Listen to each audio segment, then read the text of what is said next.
Hello everyone, welcome to my YouTube channel.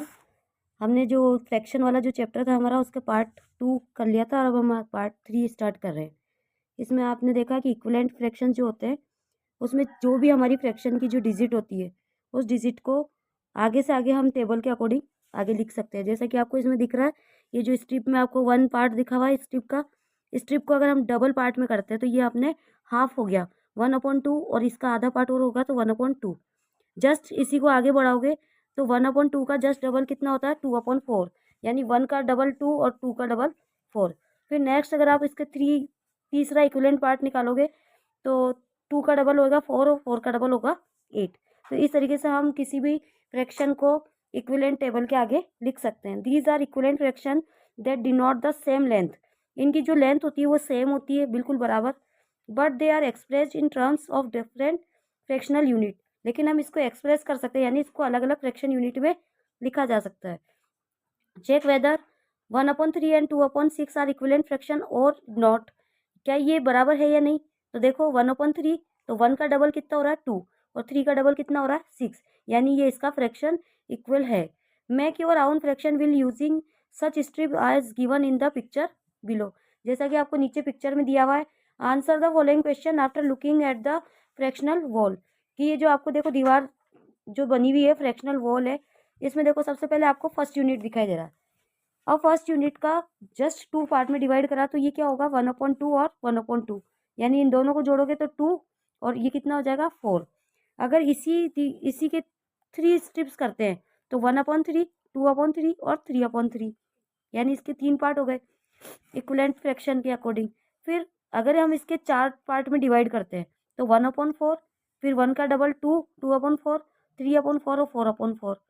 अगर इसके आप 5 डिवाइड कर रहे हो तो नीचे जो डिनोमीटर है वो क्या आएगा 5 आएगा। अगर हम इसके 6 पार्ट करते हैं तो सबके नीचे डिनोमीटर हमारा क्या आएगा 6 आएगा। जैसे ये है are the length 1/2 and 3/6 equal.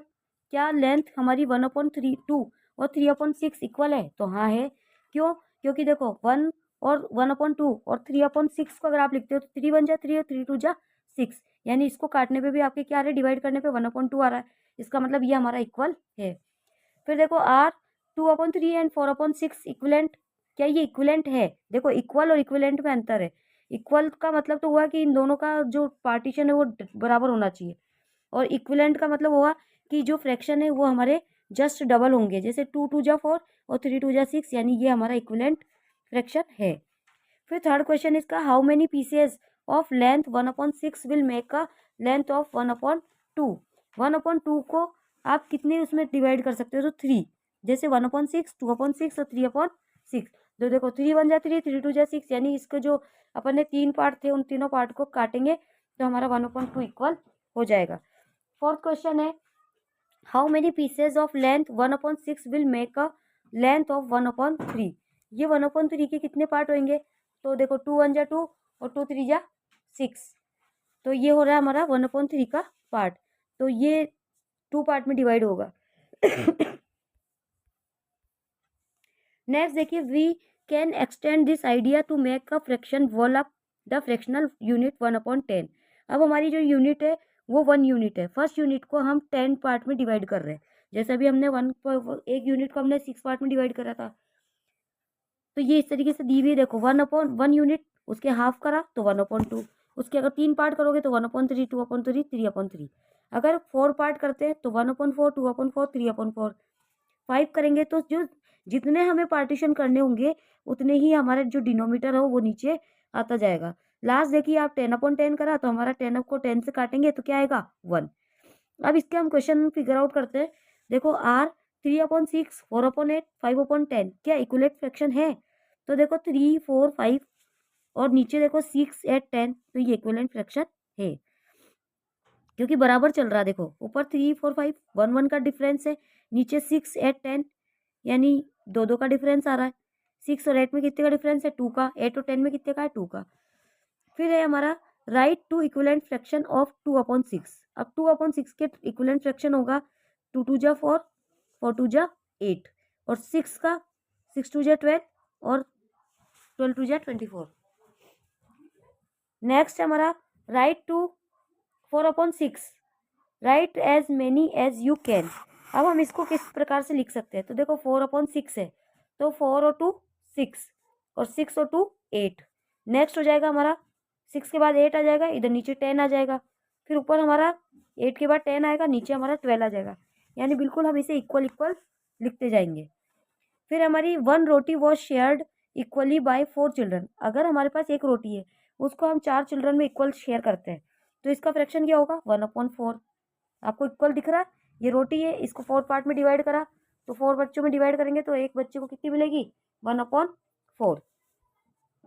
You can also express this event through division fact, addition fact and multiplication fact. किसी भी जो फ्रैक्शन होता है हमारा, उसको हम डिवाइड करते हैं। जैसे हमने एक यूनिट थी, उसमें हमने 4 का डिवाइड करा, तो क्या लिखेंगे, 1/4। अगर हम उसको ऐड करते हैं, एडिशन फैक्ट क्या होता है, यानी 1/4 1/4 1/4 1/4 को जोड़ा तो क्या हो गया, 1 हो गया, यानी इसके 4 पार्ट हो गए। अगर हम इसको मल्टीप्लिकेशन फैक्ट में करते हैं चेंज, तो 1 यूनिट निकालने के लिए आप 4 इंटू 1/4 करोगे, तो ये आपका 1 हो जाएगा। यानी किसी भी एक यूनिट को हमने 3 प्रकार से लिखा, डिवीजन फैक्ट में लिखा तो 1 का भाग 4 में दे दिया, तो 1/4 आ गया। एडिशन फैक्ट में लिखा तो 1/4 1/4 को 4 बार लिखा तो जोड़ दिया, तो 1 हो गया यूनिट हमारी। अगर हम मल्टीप्लिकेशन करेंगे तो 4 मल्टीप्लाई 1/4 कर देंगे। अब फिगर इट आउट, जैसे हमारे पास जैसे ये लिखा हुआ 3 rotis are shared equally by 4 children. पहले हमने एक रोटी को शेयर किया था 4 चिल्ड्रन में, अब हम 3 रोटी को 4 चिल्ड्रन में शेयर करेंगे। Show the division in the picture, आपको डिवीजन दिख रहा है, इसमें पार्टीशन करा हुआ है। Write a fraction for how much each child get, एक बच्चे को कितनी रोटी मिलेगी। तो write the corresponding divide, division fact, addition fact and multiplication fact, तीनों डिवाइड में लिखेंगे। तो पहली बार में लिखेंगे हम 3/4, डिवीजन फैक्ट कर रहे हैं ना, तो 3 रोटी में 4 चिल्ड्रंस का डिवाइड करेंगे। अगर एडिशन फैक्ट होगा तो 3/4 प्लस 3/4 प्लस 3/4। फिर मल्टीप्लिकेशन फैक्ट लिखेंगे तो हमारा हो जाएगा 3 मल्टीप्लाई 3/4। तो इस तरीके से इनको हम लिख सकते हैं। Draw a picture to show how much each child get 2 rotis are shared equally by 4 children. अगर हमारे पास पिक्चर में अगर 2 रोटी होगी और 4 चिल्ड्रन में आपको इक्वल शेयर करनी है, तो 4 का डिवाइड कर देंगे हम, तो 1/2 1/2 1/2 आएगा। Also right the corresponding division fact, अगर हम डिवीजन फैक्ट में लिखेंगे तो 4 2 डिवाइड 4 लिखना है। मल्टीप्लिकेशन फैक्ट में लिखेंगे तो 1/2 multiply 4। Anil was in group where 2 cakes were divided equally among 5 children. अब अनिल के पास एक ग्रुप है जिसमें 2 केक है और उसको 5 चिल्ड्रन में डिवाइड करना है, तो क्या करेंगे हम, 2/5। How much cake would you Anil get, तो 2/5 मिलेगा। Now if there are 10 children in my group, अगर 10 बच्चे हमारे ग्रुप में, how many cake will I need so that they get same amount of cake as Anil. अगर हमारे पास 10 बच्चे हैं और केक है हमारे पास, तो हम कितनी बार कितने में डिवाइड करेंगे, तो 2/10 करेंगे। If we put such group together, हमारे पास 2 ग्रुप्स है, 1 ग्रुप वेयर 2 केक, एक ग्रुप के पास 2 केक है और डिवाइड करना है 5 चिल्ड्रन में, और अनदर ग्रुप में 4 केक है और डिवाइड करना है 10 चिल्ड्रन में, तो 2/5 होगा और 4/10 होगा। जैसे देखो ये हमारा फर्स्ट ग्रुप है, हमारे पास केक कितने 2 और डिवाइड कितने में कर रहे हैं हम 5 में, तो कैसे लिखेंगे हम इसको 2/5। अगर हमारे पास 4 केक है और डिवाइड करना है 10 बच्चों में, तो इसको हम लिखेंगे 4/10। अगर आप इसको इक्वल करके डिवाइड करके लिखते हो तो 2 2 जा 4 2 5 जा 10, यानी आपके दोनों ग्रुप में बराबर केक बट रहा है। 1 roti is divided equally between 2 children, एक रोटी को 2 बच्चों में डिवाइड करेंगे तो 1/2 लिखेंगे। 2 रोटी को डिवाइड करेंगे 4 चिल्ड्रन में तो 2/4 लिखेंगे। 3 रोटी को डिवाइड करेंगे 6 चिल्ड्रन में तो 3/6 लिखेंगे। Let us draw and share, did you notice that etch situation the share of every child is the same. अब आप हर सिचुएशन में देख रहे हो कि हर बच्चे को रोटी बराबर बराबर से मिल रही है। 1 roti is divided equally 2 children, तो 1/2 1/2। 2 रोटीज इज डिवाइडेड 4 चिल्ड्रन, तो 2/4 2/4 2/4 2/4। तो इसको भी अगर आप डिवाइड करते हो तो 1/2 आएगा आंसर। अगर 3 रोटी को डिवाइड कर रहे हैं हम 6 चिल्ड्रन में, तो 3/6 3/6 3/6। Fraction where the shares are equal are called equivalent fraction, ऐसे फ्रैक्शन जो कि शेयर किए जाते हैं बिल्कुल इक्वल इक्वल, तो वो हमारे इक्विवेलेंट फ्रैक्शन कहलाते हैं। जैसे हमने लिखा 1/2, तो इसके इक्वल क्या होंगे? 1/2 का 2/4, 3/6, 4/8, 5/10, इस तरीके से। Equally divided the rotis, equally divided the rotis in the situation shown below the write down share of each child। अब देखो हमारे पास लिखा हुआ 2 रोटी को डिवाइड करना है 3 चिल्ड्रन में, तो अपन ने 2/3 लिखा। 4 रोटी को 6 चिल्ड्रन में करना है, तो 4/6, 4/6, 4/6, 4/6। फिर 6 रोटी को 9 चिल्ड्रन में डिवाइड करना है, तो 6/9, 6/9, 6/9, 6/9। अब क्या ये इक्वल है? तो देखो 2/3 लिखा, 4/6 लिखेंगे तो 2×2 4, 2×3 6, तो ये भी 2/3 आ रहा है। 6/9 लिखेंगे तो 2×3 6 और 3×3 9, यानी ये भी हमारा 2/3 आ रहा है। यानी इस फ्रैक्शन को किसी भी तरीके से लिखा जाएगा, आंसर हमारा क्या आएगा? 2/3। अब फिगर इट आउट करना है हमें। जैसे फाइंड द मिसिंग नंबर है, 5 glass juice shared equally 4 friends. 5 glass juice है, 4 फ्रेंड्स में इक्वल करना है, तो 5/4 लिखा। और सेम 5 ग्लास है same glass of juice shared equally among 8 friend. अगर 8 फ्रेंड में करना है तो हमारे गिलास कितने होने चाहिए? 10। जैसे यहाँ पे 5 थे, 4 चिल्ड्रन में कर रहे, और यहाँ पे 10 होंगे तो हमारे 8 चिल्ड्रन में होगा, तो यहाँ पे हमारा आएगा 10। नेक्स्ट है हमारा 4 kg potatoes divided equally 3 bag. 4 kg divide करने 3 बैग में, तो 4/3 करा।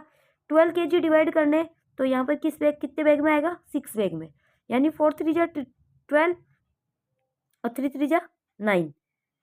इक्वल मल्टीप्लाई करते हैं हम। जैसे यहाँ पे 4×2 = 8 था, 5×2 = 10, तो यहाँ पे 4×3 = 12 हो रहा है, तो 3×3 = 9, तो कितने बैग में आएगा? ये 9 बैग में। नेक्स्ट क्वेश्चन है आपका 7 रोटी डिवाइडेड 5 चिल्ड्रन। 7 रोटी डिवाइड हो रही है 5 चिल्ड्रन में, तो रोटी डिवाइडेड अमंग द चिल्ड्रन, तो यहाँ पर होगा 7×2 = 14 और 5×2 = 10। 14 रोटी डिवाइड होगी 10 चिल्ड्रन में। नेक्स्ट एक 1 चक्की डिवाइडेड बिटवीन 2 चिल्ड्रन। एक चक्की को हम डिवाइड कर रहे हैं 2 बच्चों में, तो 5 चक्की डिवाइडेड इंटू 8 चिल्ड्रन। 5 चक्की को डिवाइड करना है कितने बच्चों में? 8 चिल्ड्रन में, तो 5/8 हो जाएगा। जैसे 1/2 तो 5/8। अब हम इसको अगर कंपेयर करते हैं तो क्या ये बराबर है?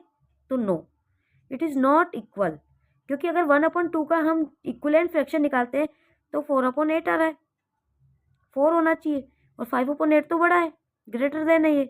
तो चिल्ड्रन फॉर whom 5 चक्की is divided equally among 8 will get more than दो चिल्ड्रन whom 1 चक्की divided equally 2। The children of the second group will get more चक्की इच। अब जैसे 1 चक्की डिवाइड करनी है 2 चिल्ड्रंस में, तो 1/2 हो गया। 4 चक्की डिवाइड करनी 7 चिल्ड्रन में, तो 4/7 होगा। तो उसके कितने डिवाइड करने पड़ेंगे हमें? 7। तो the children which group will get more चक्की दिस टाइम। तो कौन से वाले ग्रुप को ज़्यादा मिलेगी? तो 1/2 वाले को मिलेगी, क्योंकि एक चक्की को हम 2 में डिवाइड कर रहे हैं, तो 1/2 ज़्यादा है। और अगर 4 चक्कीज डिवाइड हो रही है 7 चिल्ड्रंस में, तो ये कंपेयर नहीं होगा। अगर हम इसको कंपेयर करेंगे तो ये होगा 4×2 = 8, यानी 8 चिल्ड्रन में डिवाइड करेंगे तो ये हमारी इक्वल कंपेरिजन हमारा इक्वल हो जाएगा। जैसे but did you multiply the numerator and denominator by 4 again. अगर हम डिनोमिनेटर को 4 से डिवाइड करते हैं, 4 से मल्टीप्लाई करते हैं न्यूमरेटर और डिनोमिनेटर को, तो 4×1 = 4 और 4×2 = 8, तो हमारे 4/7 बड़ा है 4/8 से। Suppose the number of children is kept the same. मान लो बच्चों की जो संख्या है वो सेम है, but the number of units are being shared increased. और जो शेयर करने वाली जो वो है वो बढ़ जाती है, यानी हमारा न्यूमरेटर ज़्यादा हो जाता है।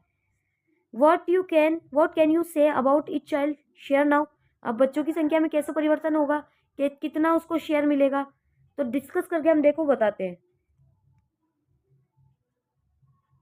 Group 1 3 glass of sugar cane juice divided equally among 4 children. अगर 3 ग्लास जूस है 4 चिल्ड्रन में डिवाइड करते हैं तो हम क्या लिखेंगे? 3/4। 7 ग्लास शुगर कैन है इक्वल डिवाइड करना 10 चिल्ड्रन में, तो 7/10। 4 ग्लास शुगर कैन 7 चिल्ड्रन में डिवाइड करेंगे तो 4/7, और 5 ग्लास शुगर कैन डिवाइड करेंगे तो 5/7। तो ये 2 ग्रुप हो गए, 3/4 और 4/7, 7/10 और 5/7। तो ये हमारा इक्वल नहीं होगा। तो which group were easier to compare why. अब हम कैसे पता लगाएंगे कि हमारे जो दोनों ग्रुप है वो यही मतलब बराबर से होंगे। तो शबनम कह रही है to compare the first group. पहले हम पहले ग्रुप को कंपेयर करते हैं। We have to find fraction equivalent to the fraction. 3/4 और 7/10 लिखा। 3/4 को हम 2 से मल्टीप्लाई करते हैं तो 3 2 जा 6 और 4 2 जा 8, है ना। तो इस तरीके से हमने लिखा। अब 7/10 का अगर इतना ही डबल करते हैं हम तो 7 3 जा 21 और 10 3 जा 30। अब क्या हम इसको इक्वल डिवाइड कर सकते हैं? देखो तो ये नहीं होगा। क्यों? क्योंकि ये बराबर नहीं है।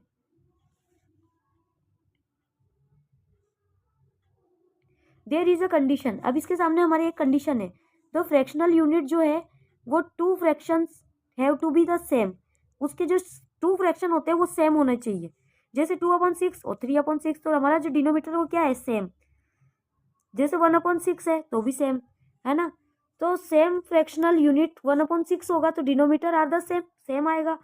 बट 6/8 और 21/30 do not use the same fractional, क्योंकि ये सेम फ्रैक्शन नहीं है, क्योंकि इनका जो डिनोमिनेटर है वो भी हमारा सेम नहीं है।